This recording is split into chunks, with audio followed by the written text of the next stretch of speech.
This is my audience for my speech. As in most environmental topics, scientists cannot seem to agree on the true degree of risk posed by pesticides. The public also seems to be misinformed and provides some false statements regarding the use of pesticides, like it will supposedly kill your pets or you can easily get asthma if you breathe in the fumes from the pesticides, and other misconceptions such as those.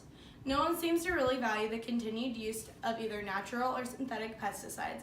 However, they also don't want to be inconvenienced by the pests that exist and disrupt their lives.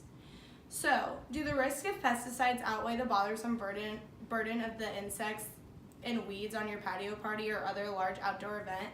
I plan to calm everyone's fears by sharing the government-required regulations and pesticide applications, sharing the benefits on the farm and beyond of the usage, and identifying the greatest risk of all the consequences of not using pesticides. My plan is to convince you the true need for pesticides in today's world.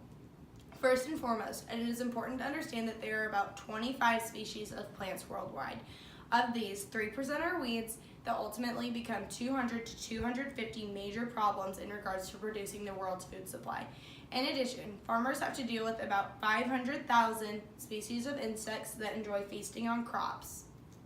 According to Robert Bowling, a Texas A&M Extension entomologist, in his May 2015 article, in 2013, it was estimated that if we aren't using the pesticides to kill weeds, U.S. farmers would have lost $21 billion. Without the use of crop protection products, food production would decline and be in short supply. Products that create textiles like cotton would also be in low supply. Now, it is not like farmers to have containers of pesticides that kill every kind of pest.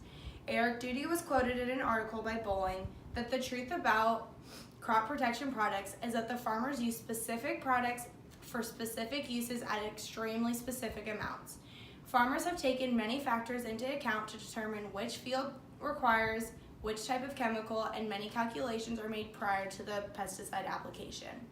Additionally, protective equipment such as long sleeves, pants, gloves, and as well as safety glasses must be worn if there is any concern regarding inhalation of fumes. All of this has been implemented to farmers and other applicators through the programs that are administered through the federal government. According to the March 2015 blog, The Prairie, California states that restricted use of pesticides make up about 1/4 of total pesticides used by farmers today.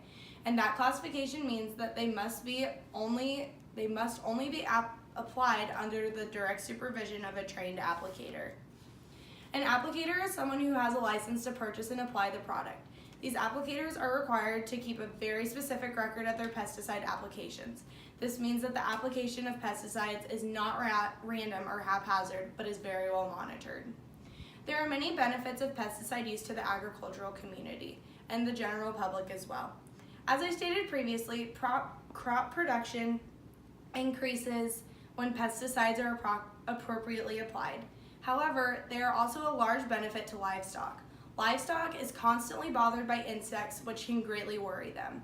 For example, such worry can cause dairy cows to produce low amounts of milk. In addition, there are poisonous plants that can be found and possibly consumed, which is definitely not a benefit to livestock performance. The use of appropriate pesticides can increase production in all areas of livestock. There are many people that are also concerned with the wildlife habitats.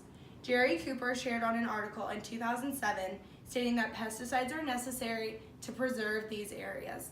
It can help the aquatic environments by eliminating weeds and can slow the spread of invasive species as well. He also goes on to discuss that pesticides help with property values. Have you ever heard of termites and what these insects enjoy consuming? The application of pesticides can control destructive termites and their nasty cousin, the carpenter ant. In addition, pesticides can help create the perfectly landscaped home that you will constantly want to show off. Pesticides can control the unwanted plants in ditches, driveways, and yards. Now imagine, what would happen if pesticides were all eliminated or greatly restricted? Well, first, there would be an increase in illness. Of course, we are all concerned about mosquitoes spreading West Nile virus or the Zika virus. Additionally, insects can carry Lyme disease and malaria.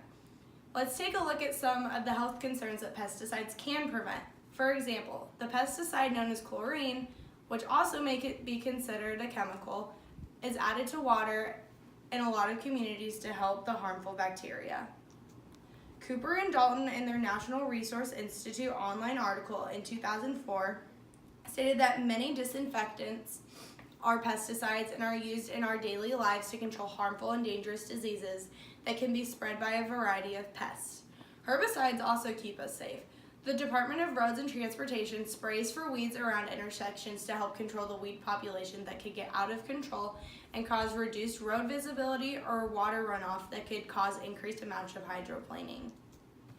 It is shocking to believe that pesticide means so much more than the preconceived nasty chemical that farmers use to spray on their crops. Pesticide usage is needed much more in our lives. People who argue against the use of pesticides believe that the pest elimination can be reached without their use. While this may be true in a couple of isolated situations, most pest management programs around the home, on the farm, aboard interstates or highways, and in parks and natural areas rely on chemical control methods.